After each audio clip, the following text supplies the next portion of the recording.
Hey folks, Bob Sellers here, your host and resident singing fisherman. Going to do a little bit more shooting here today. Got a new toy for Christmas. Well, actually, I got a few new toys I'll be showing y'all soon. But anyway, I'm going to do my intro here in my office. It's a little cool outside. I'm going to go out there, do some shooting, try to get it done and get on back in. It's an incredible day for hunting. It's in the 40s. It's overcast. It's still quiet. But I've had bronchitis for over a month, and I'm trying my best to get rid of it. Probably shouldn't get out here today. I'm off next weekend, so this is Monday. So I've got almost 2 weeks before I have to sing again, and that's the only reason I ever worry about my voice or anything else is to be able to sing. So I said I'm getting out of the house today, if it hair lips Miss America. So here we are. Let's go do a little shooting. This is my Browning X-Bolt in 6.5 Creedmoor. Yes, I got rid of that piece of junk Savage 110. And I know that they're all not pieces of junk. I have encountered plenty of the Savage fan club, but I promise you this one was. It would not feed half decent. It wouldn't eject all the time. It wouldn't group. I put a new stock on it. I sent it back to the factory. They polished the chamber. I polished the feed ramp. What it needed was work on the spring and the extractor, but I don't feel confident enough in myself to have tried to done that. And I didn't want to spend any more money on it, take it to a gunsmith. So I took the scope off of it. I sold it right back to Bass Pro Shops, and I replaced it with this Browning X-Bolt. So far, the fit, the finish, the action, no comparison. It's night and day better than that Savage 110, and I'm hoping the shooting is going to be. But the first thing I got to do is get it sighted in. So y'all come on, let's try it out. Here we go. There we go. Start from front to end. Came with a threaded barrel. Muzzle brake came with a muzzle brake. The Savage did not. It's got this olive drab green composite stock on it. Got the 3-position safety. The old Brownings, you had to take them off a safe to raise the bolt. With these new ones, you press that in right there and raise the bolt. It's got a smooth bolt. Tang safety right there. It's very smooth. Got that classic Browning golden trigger. Really nice recoil pad on it.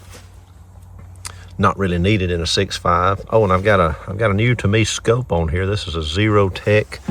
This is a 4 to 20 by 50 millimeters. Got a 30 millimeter objective, side focus. My first experience with Zero Tech, but man, they ran an incredible deal in December. You could get one of these scopes, very reasonable, and get a free pair of binoculars, and the binoculars are fantastic. In fact, I ordered 2 of these, and I gave my dad a pair of binoculars, so win-win. All right, let's shoot this Browning. I've got it, I bore sighted it at home. I'm going to go ahead and shoot it 100 yards. Just see how lucky I get. Maybe I won't shoot my camera. See if we can get on paper down there. Let's try it out. I have 9 different offerings here. I'm not planning on shooting them all. Not today, at least. It's deer season. I don't like to be out here shooting during deer season, but I'm kind of in a pinch. I only have 1 gun sighted in because I've been doing a lot of swapping around the scopes and such. But I'm going to start with this American whitetail. That's 129 grain offering. That's an excellent hunting round, by the way. And we'll see how these do first. I'm also going to be doing a barrel break-in. A lot of people don't believe that that's necessary, and I'm not sure. I just kind of feel like, hey, what could it hurt? So I'm going to be cleaning the barrel. Not like scrubbing it with a wire brush or anything like that. Just between the first 5 shots, I'm going to run a jag down there with soaked in some solvent, and then run it dry again. And I'm going to do that after each first 5 shot, and then Maybe after the next 5 shots, I'll do it again. But yeah, hey, what can it hurt? What can it hurt? All right. This has a detachable magazine. It's polymer, but it's very thick, very strong feeling. It is a rotary magazine, which is different to me. Claims to even be better than stack style. All right.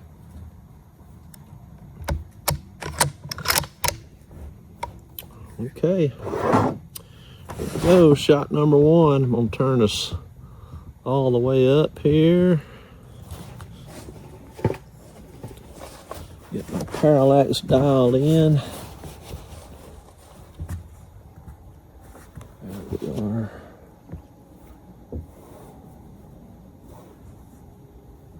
Oh yeah, that's nice and clear. Oh man, that's so pleasant to shoot. Very good trigger. This Zero Tech has capless turrets. You just lift them up.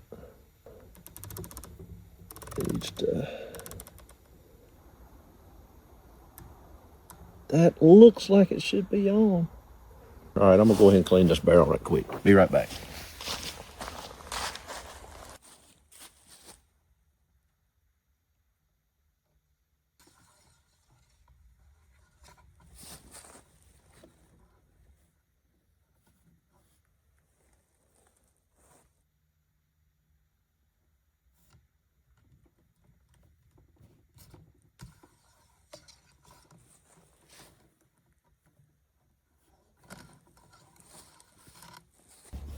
Hopefully with those adjustments, we will be close to bullseye down there.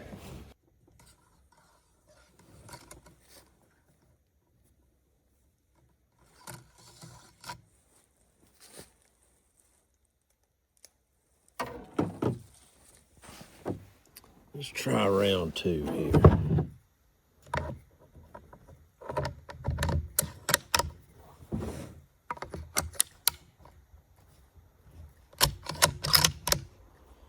There. That's how it's supposed to work. All right. This thing is like shooting an AR. Literally no recoil. That muzzle brake makes a tremendous difference. You just don't want to shoot them without hearing protection on. Okay, here we go.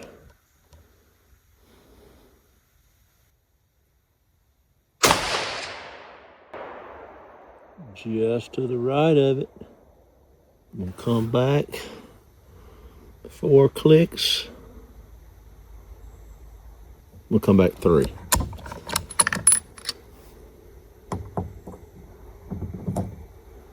Give her another shot.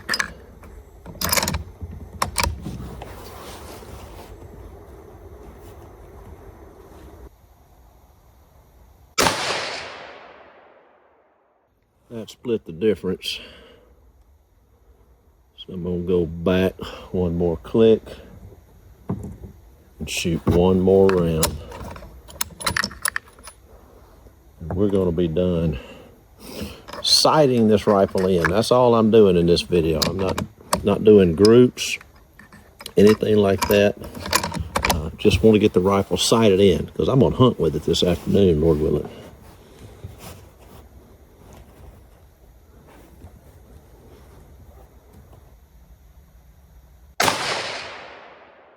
Right there. Right there. Just a smidge low, but it's in the bullseye.